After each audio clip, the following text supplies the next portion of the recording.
آپ تابعی ہیں اور فقہ حنفی کے بانی ہیں۔ آپ کا نام نعمان اور والد کا نام ثابت تھا۔ کنیت نام سے زیادہ مشہور ہے، یعنی ابو حنیفہ، لیکن یہ حقیقی کنیت نہیں ہے۔ آپ کی کسی اولاد کا نام حنیفہ نہیں تھا۔ کنیت وصفی معنوں کے اعتبار سے ہے۔ قرآن پاک میں حضرت ابراہیم علیہ السلام کو حنیف کہہ کر پکارا گیا ہے، یعنی یکسو، ایسا شخص جو ہر طرف سے کٹ کر ایک خدا کا ہو رہے۔ حضرت امام ابو حنیفہ کی حیات مبارکہ پر نظر ڈالیں تو ہمیں صاف محسوس ہوتا ہے کہ آپ کی ذات نہ صرف علم کا ایک وسیع و عریض سمندر تھی، بلکہ آپ عمل کی بلندیوں پر بھی فائز تھے۔ آپ ہر طرف سے بے نیاز ہو کر اس ایک ذات کے ہو رہے تھے جس کے قبضے میں دونوں جہانوں کے خزانے ہیں۔ یہی وجہ ہے کہ کوئی لالچ، کوئی ڈر اور کوئی دباؤ آپ کو حق بات کہنے سے باز نہ رکھ سکا۔ امام ابو حنیفہ سن 80 ہجری میں کوفہ میں پیدا ہوئے۔ ابتدا میں اپنے والد کی طرح تجارت کی طرف مائل ہوئے۔ وہ کوفہ میں ایک قسم کا ریشمی کپڑا بناتے اور اس کی تجارت کرتے تھے۔ جامعہ مسجد کے پاس ان کی دکان اور کارخانہ تھا۔ جن دنوں آپ رحمۃ اللہ علیہ کی عمر 18 یا 19 سال کے لگ بھگ تھی، ایک واقعہ پیش آیا۔ ایک دن بازار جا رہے تھے، کوفے کے مشہور امام شعبی رحمۃ اللہ علیہ کے مکان کے سامنے سے گزرے۔ امام شعبی نے انہیں دیکھا تو سمجھے کوئی نوجوان طالب علم ہے۔ پاس بلا لیا، پوچھا کہاں جا رہے ہو؟ انہوں نے کسی سوداگر کا نام بتایا کہ اس کے پاس جا رہا ہوں۔ امام شعبی رحمۃ اللہ علیہ نے دریافت کیا، تم پڑھتے کس سے ہو؟ جواب ملا، کسی سے نہیں۔ امام شعبی نے کہا، تم میں مجھ کو قابلیت کے جوہر نظر آتے ہیں، تم علماء کی صحبت میں بیٹھا کرو۔ امام حماد کوفہ کے مشہور امام تھے۔ انہوں نے رسول اکرم صلی اللہ علیہ وآلہ وسلم کے نہایت قریبی صحابی حضرت انس رضی اللہ تعالی عنہ سے حدیث سنی تھی۔ امام ابو حنیفہ امام حماد کے درس میں شریک ہو گئے۔ پہلے دن بائیں صف میں بیٹھے کیونکہ نئے طالب علموں کے لیے یہی طریقہ تھا، لیکن چند ہی دنوں بعد امام حماد رحمۃ اللہ علیہ نے حکم دیا کہ امام ابو حنیفہ سب سے آگے بیٹھا کریں، کیونکہ انہیں اندازہ ہو گیا تھا کہ پورے حلقے میں کوئی بھی شاگرد ذہانت اور حافظے میں ابو حنیفہ کی برابری نہیں کر سکتا تھا۔ امام ابو حنیفہ کہتے ہیں، 2 سال تک امام حماد کے حلقہ درس میں حاضر ہوتا رہا۔ پھر خیال آیا کہ خود بھی درس کا سلسلہ شروع کروں، مگر استاد کا ادب مانع آتا تھا۔ انہی دنوں امام حماد کے ایک رشتہ دار بصرہ میں انتقال کر گئے۔ امام صاحب کو جانا پڑا، وہ مجھے اپنا قائم مقام بنا گئے۔ اب اگلے چند دنوں میں کئی ایسے مسئلے میرے سامنے آئے جن کے بارے میں استاد سے میں نے کوئی روایت نہ سنی تھی۔ میں نے ان مسائل کے جوابات اپنے اجتہاد سے دیے اور احتیاطاً ایک یادداشت لکھتا گیا۔ 2 ماہ کے بعد امام حماد واپس آئے تو میں نے یادداشت پیش کی۔ 60 مسئلے تھے۔ استاد نے ان کے جوابات میں 20 غلطیاں نکالی اور کہا کہ باقی جوابات درست ہیں۔ میں نے دل میں سوچا کہ جب تک امام حماد رحمۃ اللہ علیہ زندہ ہیں ان کی شاگردی نہ چھوڑوں گا۔ امام حماد کا انتقال 120 سن ہجری میں ہوا۔ امام ابو حنیفہ نے اگرچہ دیگر کئی اساتذہ اور علماء سے علم حاصل کیا تھا، لیکن وہ امام حماد رحمۃ اللہ علیہ کا بہت احترام کیا کرتے تھے۔ امام ابو حنیفہ اب حدیث کی طرف متوجہ ہوئے۔ کوفہ میں شاید ہی کوئی ایسا محدث ہوگا جس کی امام صاحب نے شاگردی نہ اختیار کی ہو۔ آپ کے اساتذہ میں امام شعبی رحمۃ اللہ علیہ، امام ابو اسحاق شعبی، حضرت سماک اور حضرت قتادہ رحمۃ اللہ علیہ شامل ہیں۔ اس کے بعد امام ابو حنیفہ حرمین شریفین تشریف لے گئے۔ وہاں مکہ مکرمہ میں حضرت عطا بن ابی رباح کا حلقہ درس قائم تھا، اس میں شریک ہو گئے۔ آپ نے حضرت عبداللہ ابن عباس رضی اللہ تعالی عنہ کے غلام حضرت اکرمہ شام کے امام المذہب مکحول شامی اور امام اوزاعی رحمۃ اللہ علیہ سے مکہ میں علم حاصل کیا اور حدیث کی سند لی۔ آپ کے اساتذہ کی تعداد 4000 بیان کی گئی ہے۔ امام ابو حنیفہ کی شہرت کا اب یہ حال تھا کہ حرمین شریفین کے سفر کا ارادہ کرتے تو شور مچ جاتا کہ فقیہ عراق عرب جا رہے ہیں۔ ایک دفعہ مکہ مکرمہ تشریف لے گئے، اتنا ہجوم تھا کہ ایک پر ایک گرا پڑا تھا۔ آپ نے کہا، کاش ہمارے میزبان سے کوئی کہتا کہ اس ہجوم کا انتظام کرے۔ ابو عاصم نبیل نے کہا، میں جاتا ہوں، لیکن چند مسئلے دریافت کرنے رہ گئے ہیں۔ امام صاحب نے مسئلے توجہ سے سنے، اس میں میزبان کا خیال جاتا رہا۔ ابو عاصم سے فارغ ہوئے تو دیگر طالب علموں نے مسائل پوچھنے شروع کر دیے۔ کچھ دیر بعد پھر خیال آیا تو دریافت کیا، کسی شخص نے میزبان کے پاس جانے کے لیے کہا تھا۔ ابو عاصم کہنے لگے، جی ہاں، میں نے عرض کیا تھا۔ آپ نے پوچھا، پھر تم گئے نہیں؟ ابو عاصم شوخی سے کہنے لگا میں نے یہ تو نہیں کہا تھا کہ ابھی جاتا ہوں، جب فرصت ہوگی تب چلا جاؤں گا۔ امام صاحب نے ابو عاصم کی بات پر فوراً گرفت کی اور فرمایا عام بول چال میں ان احتمالات کا موقع نہیں، ان لفظوں کے معنی وہی لیے جائیں گے جو عوام کی غرض ہوتی ہے۔ امام صاحب میانہ قد، خوش رو اور موزوں اندام تھے، گفتگو بلند اور صاف آواز میں کرتے تھے، مزاج میں تکلف تھا، اچھا لباس پہنتے تھے، وظیفہ لینے کے مخالف تھے، اس لیے آپ رحمۃ اللہ علیہ کو حق گوئی میں کبھی باک نہ ہوا۔ خلیفہ منصور اور ان کی بیوی ہیرا میں کچھ ناچاکی تھی، خاتون کو شکایت تھی کہ خلیفہ عدل نہیں کرتے۔ منصور نے کہا کسی کو منصف قرار دے لو۔ خاتون نے امام ابو حنیفہ کا نام لیا، خلیفہ نے اسی وقت بلوا لیا۔ خاتون پردے کے پیچھے موجود تھی۔ منصور نے امام صاحب سے پوچھا شریعت کے روح سے مرد کتنے نکاح کر سکتا ہے؟ امام صاحب نے کہا 4۔ منصور نے کہا سنتی ہو؟ پردے کے پیچھے سے آواز آئی ہاں سنا۔ امام صاحب نے منصور سے کہا مگر یہ اجازت اس شخص کے لیے خاص ہے جو عدل پر قادر ہو، ورنہ ایک سے زیادہ نکاح کرنا اچھا نہیں ہے۔ منصور چپ ہو گئے۔ امام صاحب گھر آ گئے تو ایک خادم 50,000 درہم لے کر حاضر ہوا، کہنے لگا خاتون نے نظر بھیجی ہے اور کہا کہ آپ کی کنیز آپ کو سلام کہتی ہے اور آپ کی حق گوئی کی نہایت شکر گزار ہے۔ امام صاحب نے رقم واپس کر دی اور کہا جا کر خاتون سے کہنا میں نے جو کچھ کہا وہ کسی غرض سے نہیں کہا، یہ تو میرا فرض تھا۔ لاکھوں کی تجارت کرتے تھے، اکثر شہروں میں آپ کے نمائندے مقرر تھے۔ ایک بار حفظ بن عبد الرحمن کے پاس کپڑے کے تھان بھیجے، ساتھ ہی پیغام دیا کہ فلاں فلاں تھان میں خرابی ہے، خریدار کو بتا دینا۔ حفظ کو یاد نہ رہا اور خریدار کو بتائے بغیر ہی تھان فروخت کر دیے۔ امام صاحب کو معلوم ہوا تو نہایت رنج ہوا۔ آپ نے تمام تھانوں کی قیمت 30,000 درہم خیرات کر دی۔ آپ نے یہ گوارا نہ کیا کہ اس رقم میں سے 1 درہم بھی اپنے پاس رکھیے۔ ایک بار کسی بیمار کی عیادت کے لیے جا رہے تھے، راستے میں ایک شخص ملا، اس نے چاہا کہ کترا کر نکل جائے۔ اسے امام صاحب نے بلا لیا اور پوچھا کہ راستہ کاٹ کر کیوں نکل رہے تھے؟ اس نے کہا امام صاحب میں آپ کا 10,000 درہم کا مقروض ہوں، اسی شرم سے آنکھ نہیں ملا سکتا۔ امام صاحب اس شخص کی غیرت پر حیران ہوئے، فرمایا جاؤ میں نے سب معاف کر دیا۔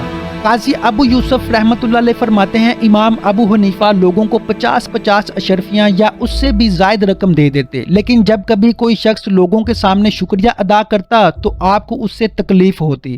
فرماتے میاں اللہ نے یہ روزی تم تک پہنچائی ہے، میں تو صرف خزانچی ہوں، جہاں حکم دیا جاتا ہے وہاں رکھ دیتا ہوں۔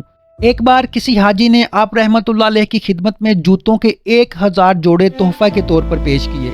1-2 دن کے بعد آپ اپنے بیٹے کے لیے بازار میں جوتا خریدتے دکھائی دیے۔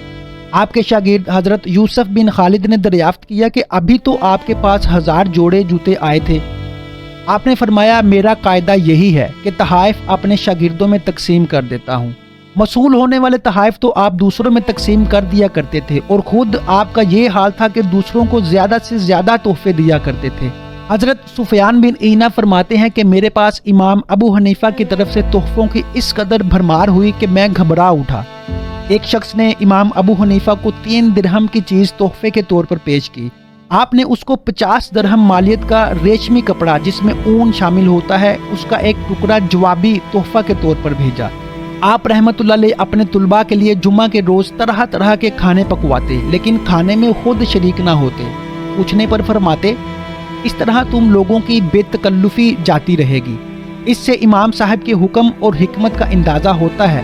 وہ جانتے تھے کہ نوجوانوں کو کسی بزرگ کی موجودگی میں سنجیدہ ہو کر بیٹھنا پڑے گا اور وہ آپس میں ہنسی مذاق نہ کر سکیں۔ کوفہ کے والی ابن حبیرہ نے جب امام صاحب کو میر مفتی بنانا چاہا تو آپ نے انکار کر دیا۔ اس پر اس نے امام صاحب کو درے لگوائے، جس کا امام صاحب کی والدہ کو بہت صدمہ ہوا۔ امام صاحب فرماتے ہیں مجھے اپنی تکلیف کا چندہ خیال نہ تھا، البتہ یہ رنج تھا کہ میری تکلیف کی وجہ سے میری والدہ کے دل کو صدمہ پہنچا۔ امام صاحب کی دیانت کا اندازہ اس واقعے سے بھی لگایا جا سکتا ہے کہ جس زمانے میں گورنر کی طرف سے آپ کے فتویٰ دینے پر پابندی تھی، ایک دن گھر میں بیٹھے تھے کہ آپ کی لڑکی نے آ کر مسئلہ پوچھا۔ میرا روزہ ہے، دانتوں سے خون بہہ نکلا اور تھوک کے ساتھ گلے سے اتر گیا، روزہ ہے یا جاتا رہا؟ امام صاحب چاہتے تو جواب دے سکتے تھے، گھر کے اندر خلیفہ کے کارندے تو جانچ پڑتال کے لیے نہیں آتے تھے، لیکن آپ نے کہا جانے پیدر اپنے بھائی حماد سے پوچھ لو، مجھے فتویٰ دینے سے روک دیا گیا ہے۔ مورخ ابن خلکان کہتے ہیں کہ چند روز بعد والی کو بعض فقہی مسائل کا سامنا کرنا پڑا، چنانچہ اس نے امام ابو حنیفہ سے رجوع کیا۔ اس طرح امام صاحب کو پھر فتویٰ دینے کی اجازت مل گئی۔ خلیفہ منصور نے ایک بار امام صاحب کے پاس کچھ رقم بھیجی، آپ نے لینے سے انکار کر دیا۔ لوگوں نے کہا لے کر خیرات ہی کر دیجئے۔ آپ نے پوچھا کیا ان لوگوں کے پاس حلال بھی کچھ ہے؟ کیا ان کے پاس حلال بھی کچھ ہے؟ کوفہ میں امام صاحب کا ایک قسم کا کپڑے کا بڑا کارخانہ تھا۔ شہر میں ایک بڑی دکان بھی تھی۔ آپ کے صاحبزادے اور شاگرد دکان پر کام کرتے تھے۔ آپ نے دکان پر مختلف قسم کے کپڑوں کی قیمتیں متعین کر دی تھی۔ ایک دن امام صاحب دکان پر موجود نہ تھے۔ ایک شاگرد نے کسی گاہک کو مقررہ دام سے زیادہ قیمت پر کپڑا دے دیا۔ امام صاحب نے بعد میں حسابات کی جانچ پڑتال کی تو اس بات کا علم ہوا کہ شاگرد نے کپڑے کے زیادہ دام وصول کر لیے ہیں۔ آپ نے اپنے طالب علم کو برہمی سے دیکھا اور فرمایا تم لوگوں کو دھوکہ دیتے ہو۔ خریدار مدینہ منورہ کا باشندہ تھا۔ آپ مدینہ تشریف لے گئے اور اس معاملے کی تلافی کی۔ قاضی ابو یوسف فرماتے ہیں ایک بار میں خلیفہ کی ڈیوٹی میں تھا، سامنے سے ایک آدمی گزرا، لوگ آپس میں کہنے لگے یہ بڑا حساب دان ہے۔ مجھے ایک حسابی مسئلے میں دشواری پیش آ رہی تھی۔ میں اس شخص کے پاس پہنچا اور مسئلہ پیش کیا۔ اس نے ایک طریقہ بتایا لیکن اس طریقے سے مسئلہ حل کرنے پر جواب درست نہیں آیا۔ تب اس شخص نے کہا اب بس ایک طریقہ رہ گیا ہے جو مجھے امام ابو حنیفہ نے بتایا تھا۔ قاضی ابو یوسف کہتے ہیں کہ اس طریقے سے مسئلہ حل کیا تو بالکل صحیح جواب آ گیا۔ ایک بار ایک شخص امام صاحب کے پاس آیا۔ اس نے کہا میں نے اپنی رقم ایک جگہ احتیاط سے رکھ دی تھی، اب یاد نہیں آتا کہ کہاں رکھی ہے، مجھے رقم کی سخت ضرورت ہے، کوئی تدبیر بتائیے۔ امام صاحب نے کہا بھائی یہ کوئی فقہی مسئلہ نہیں ہے، مجھ سے کیا پوچھتے ہو؟ وہ شخص منت سماجت کرنے لگا۔ آپ نے فرمایا جاؤ آج ساری رات نماز پڑھو۔ وہ شخص گیا، اس نے جا کر نماز شروع کی۔ تھوڑی ہی دیر میں اسے یاد آ گیا کہ رقم فلاں جگہ رکھی تھی۔ دوڑا ہوا امام صاحب کے پاس آیا، کہنے لگا آپ کی تدبیر درست ثابت ہوئی۔ امام صاحب نے فرمایا ہاں شیطان کب گوارا کرتا کہ تم رات بھر نماز پڑھتے رہو۔ اس نے جلد یاد دلا دیا، تاہم مناسب یہ تھا کہ اللہ کا شکر ادا کرنے کے لیے رات بھر نماز پڑھتے۔ امام صاحب کی تصنیف کردہ کتب میں فقہ اکبر، العالم المتعلم اور مسند شامل ہیں۔ امام ابو حنیفہ نے جس قدر مسائل مدون کیے ان کی تعداد 12,90,000 سے کچھ زیادہ ہے۔ امام صاحب نے جس طریقے سے فقہ کی تدوین کا ارادہ کیا تھا وہ بہت وسیع اور دشوار تھا۔ انہوں نے اتنے مشکل کام کو تنہا انجام دینا مناسب نہ سمجھا اور اپنے شاگردوں میں سے 40 ماہر افراد کا انتخاب کیا۔ ان کی ایک مجلس بنائی، ان میں امام ظفر بھی شامل تھے۔ اس طرح فقہ کے اعلیٰ درجے کے ایک ادارے کی بنیاد پڑی۔ اس ادارے نے امام ابو حنیفہ کی سربراہی میں 30 برس تک کام کیا۔ امام ابو حنیفہ کی زندگی ہی میں اس مجلس کے فتاویٰ تیار ہو کر ملک بھر میں پھیلنے لگے تھے۔ امام ابو حنیفہ نے اپنا اصول تحقیق کچھ یوں بیان کیا ہے، میں کتاب اللہ سے اخذ کرتا ہوں، اگر کوئی مسئلہ مجھے وہاں نہیں ملتا تو سنت رسول اللہ صلی اللہ علیہ وآلہ وسلم سے لیتا ہوں، اور جب وہاں بھی نہ ملے تو صحابہ کرام میں سے کسی کا قول مان لیتا ہوں، اور جب معاملہ ابراہیم شعبی، ابن سیرین اور عطا پر آ جائے تو یہ لوگ مجتہد تھے، اس وقت میں بھی انہی لوگوں کی طرح اجتہاد کرتا ہوں۔ امام ابو حنیفہ دینی مسائل میں غور و فکر کے بعد اپنے شاگردوں سے بحث کرتے تھے اور پھر حاصل بحث کو لکھوا دیا کرتے تھے۔ آپ کی اولاد میں سے آپ کے بیٹے حماد اور پوتے اسماعیل نے فقہ اسلامیہ میں بڑا نام پیدا کیا۔ آپ کے اہم شاگردوں میں حضرت داؤد طائی، حضرت ابو یوسف، اسد بن عمرو، امام محمد، امام ظفر اور حضرت عبداللہ بن مبارک جیسے جلیل القدر بزرگ شامل ہیں۔ عباسی خلیفہ ہارون الرشید کے عہد میں امام ابو حنیفہ کے فتاویٰ کو پورے ملک میں قانون کا درجہ حاصل تھا۔ آپ کے شاگردوں کی تعداد 730 اور ایک دوسری روایت کے مطابق 880 بتائی جاتی ہے۔ امام ابو حنیفہ کے والد چاہتے تھے کہ ان کا بیٹا کوئی ہنر سیکھے، لیکن امام ابو یوسف امام ابو حنیفہ سے علم حاصل کرنے کے لیے کوشاں تھے۔ ایک دن حضرت ابو حنیفہ کے درس میں شریک تھے کہ والد آئے اور امام ابو یوسف کو زبردستی اٹھا کر لے گئے۔ گھر آ کر سمجھایا، بیٹا ابو حنیفہ کو رزق کی طرف سے اطمینان ہے، تم ان کی برابری کیوں کرتے ہو؟ امام ابو حنیفہ نے 2-4 دن بعد پوچھا، امام یوسف اب نہیں آتے؟ لوگوں نے بتایا کہ ان کے والد نے منع کر دیا ہے۔ امام صاحب چپکے سے امام ابو یوسف کے پاس پہنچے، 100 درہم کی تھیلی ان کے حوالے کی اور کہہ دیا کہ جب یہ رقم خرچ ہو جائے تو مجھ سے اور لے لینا۔ اسی طرح ان کی مدد کرتے رہے یہاں تک کہ امام ابو یوسف فقہ کے عالم بن گئے۔ جب 132 ہجری میں بغداد میں سلطنت عباسیہ قائم ہوئی تو خلیفہ منصور نے بغداد کو دارالخلافہ بنایا۔ 146 سنہ ہجری میں آپ کو خلیفہ نے بلایا اور قاضی کا عہدہ پیش کیا۔ آپ نے انکار کر دیا اور فرمایا مجھ میں اس کی قابلیت نہیں ہے۔ منصور نے کہا آپ جھوٹ بول رہے ہیں۔ آپ نے جواب دیا اگر میں جھوٹا ہوں تو آپ ایک جھوٹے کو قاضی مقرر نہیں کر سکتے۔ خلیفہ لاجواب ہو گئے۔ پھر آپ نے انہیں سمجھایا کہ میں عربی النسل نہیں ہوں، اس لیے اہل عرب کو میری حکومت ناگوار گزرے گی۔ لیکن منصور نے قسم کھا کر کہا کہ آپ کو عہدہ قبول کرنا ہوگا۔ آپ نے بھی قسم کھا کر کہا کہ ہرگز قبول نہ کروں گا۔ خلیفہ نے آپ کو قید کر دینے کا حکم دے دیا۔ قید کے دوران بھی تعلیم کا سلسلہ جاری رہا۔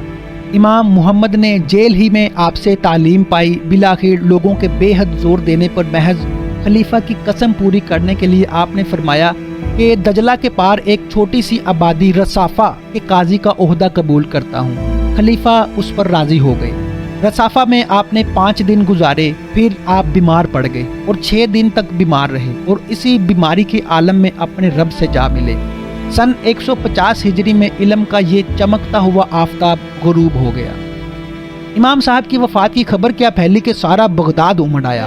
پہلی بار 50,000 افراد نے آپ کی نماز جنازہ ادا کی، پھر مزید 5 مرتبہ نماز جنازہ ادا کی گئی، یہاں تک کہ عصر کے قریب تدفین ہوئی۔ مورخ خطیب کے مطابق وفات کے 20 دن بعد تک بھی لوگ آ کر نماز جنازہ پڑھتے رہے۔ آپ کو آپ کی وصیت کے مطابق خیزرہ کے مقبرے کے مشرق میں دفن کیا گیا۔ جس محلے میں آپ کا مقبرہ واقع ہے وہ اب بھی امام اعظم کے نام سے اعظمیہ کہلاتا ہے۔ واللہ تعالی عالم ورسولہ عالم۔